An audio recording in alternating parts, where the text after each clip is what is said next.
Hey everybody, the greatest goblin that ever lived is here for another back issue review show here on my main channel, Blugoblin01.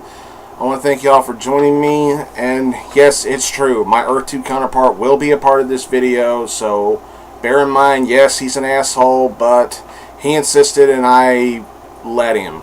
I let him come on the show, so there you go. I got one Marvel and all the rest are DC for this video, so let's just go ahead and get started with Marvel. We're starting off with Astonishing X-Men number 67.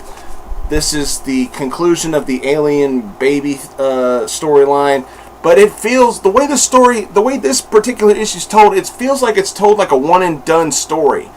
The main star of this issue is not any of the X-Men, it's a fangirl who loves heroes, primarily the X-Men. She's even shown somewhere in this issue she's exposed to having fantasies of being part of the X-Men, swinging around in New York with Spider-Man and hanging out with the Avengers and everything. And she's in this small town where her family is telling her basically just grow up, get yourself a boyfriend and live your life and everything. She's overly obsessed with heroes, and faster than you can say plot convenience, Wolverine and Gambit happen to come to the diner where she's at, and that's where the alien baby is found, and all kinds of shit goes on in here. This is one of those books that Marjorie Liu wrote that has that very awe kind of feel to it, because that's how the book ends. The book ends on a very awe kind of moment, and it's very well done. The artwork in here was good. The writing was solid. I loved it from beginning to end. Yeah, and it's like this fangirl, what Wolverine gives her at the end of the book is what gets the awe moment out, and it's very nicely done. The dialogue in here was good. The one-liners in here were great. This was just a fantastic read, and I'm going to be sad to see this series go. This was great. Alright. Y'all see that? It's time. You're up.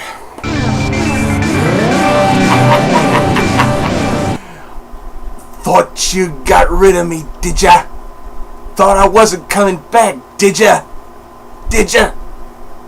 You really thought I was going away? I ought to smack the fucking piss out of all of you. No, gotta be a good boy. Gotta remember, this is the reason why I was gone for so long. I wasn't exactly being nice with my counterpart here. Will you just review the damn book? Alright, I'm here to review Desaad number 1. Earth 2 number 15.1. Look, I ain't gonna be up here very long because there ain't much to say about this bullshit. Now, whether you like this book or not, that's you. But me, this book was a little bit high on the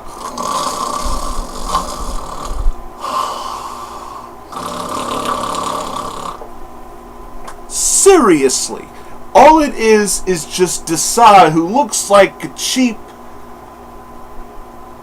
pink Grim Reaper bitch.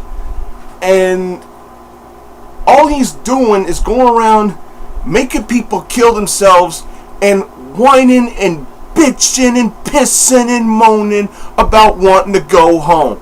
That's literally all I got from this. This was boring as shit. It's like, now that I think about it, this shouldn't be been an Earth 2 book. This is more like one of them issues of that their World's Finest series, which ain't really that great right now. Just a couple of broads with breasts hanging out with each other. That's all that series is, and this is basically a spin-off of that series instead of Earth 2. But for an Earth 2 type of book, this wasn't really that good. Tell you the truth, this book fucking bored the hell out of me. There, I said it. Got a problem with it? Look, truth be told, I don't recommend this book. I'm sure my counterpart don't recommend this book either. And now that I'm talking about it, DC, you can suck it and give me my $4 back. How you like that, huh?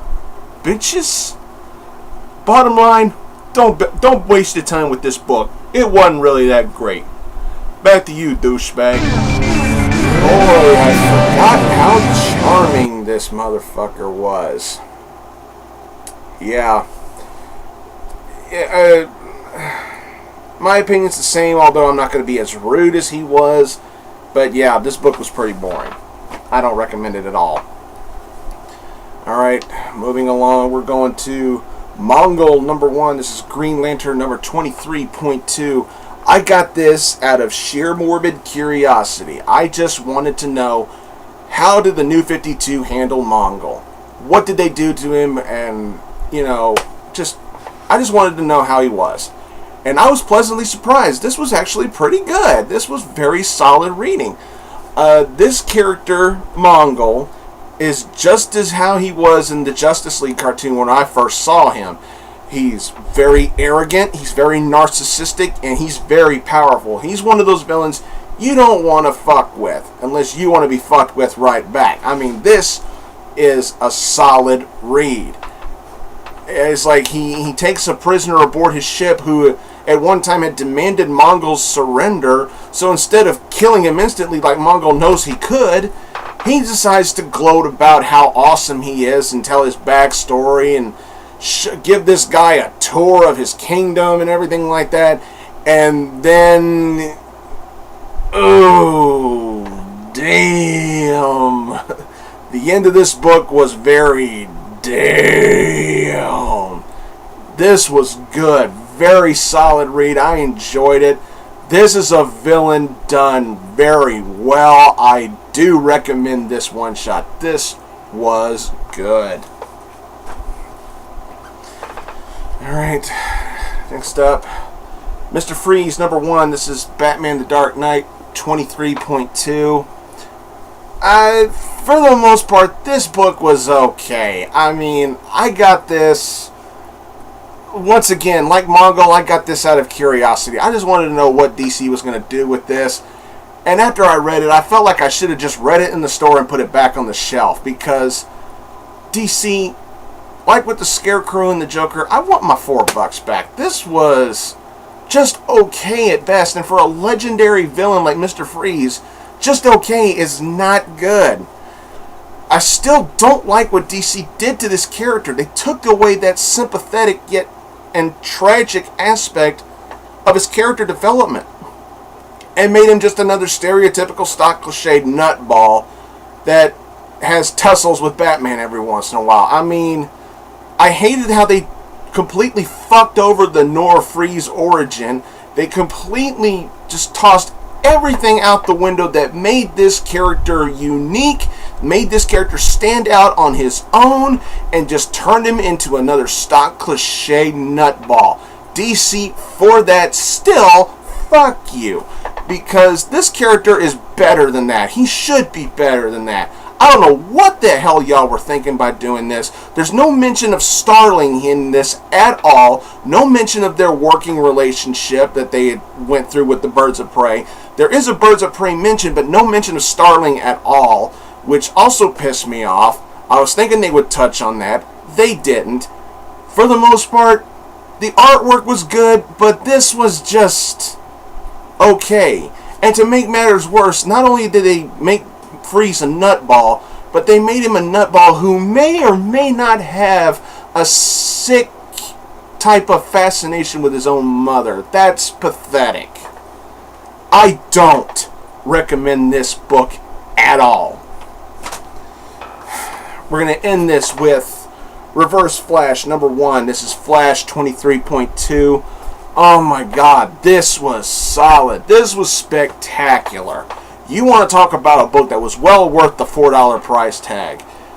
This was incredible. Now, I'm sure everybody knows by now that this Reverse Flash is Daniel West, Iris's brother. So, what kind of origin and backstory did they give this Reverse Flash?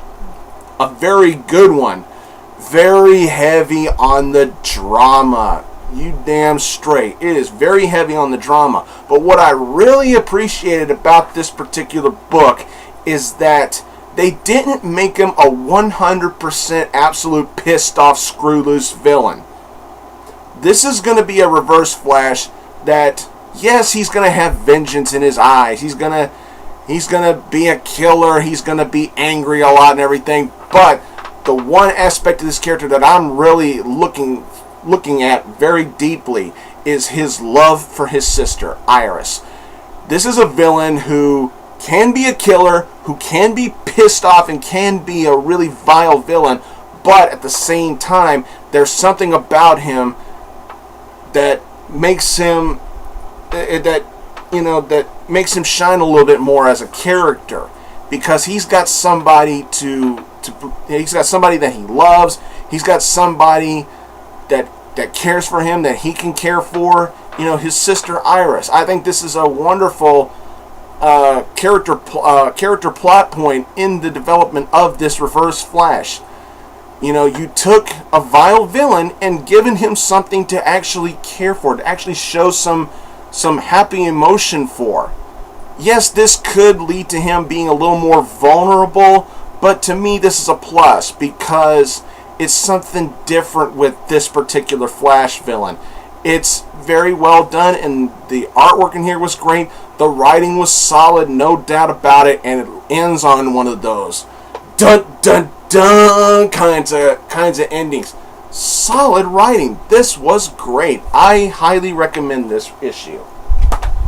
Well, that's all I got for this back issue review, ladies and gentlemen. I want to thank y'all for watching. Please subscribe to this channel and my Blugoblin X channel. Don't forget about my student, my bro, the Mount Vernon kid, Dark Avenger Inc. Plus, Mark and Chloe at Fast Stack of Comics. Don't forget about my old buddies Deadpoolzilla and Brandon Hex. And much love and respect for my family at Arkham Comics, my girlfriend Jennifer. I love you, sweetheart. Thanks for watching, everybody, and until next time, I'll see you all later.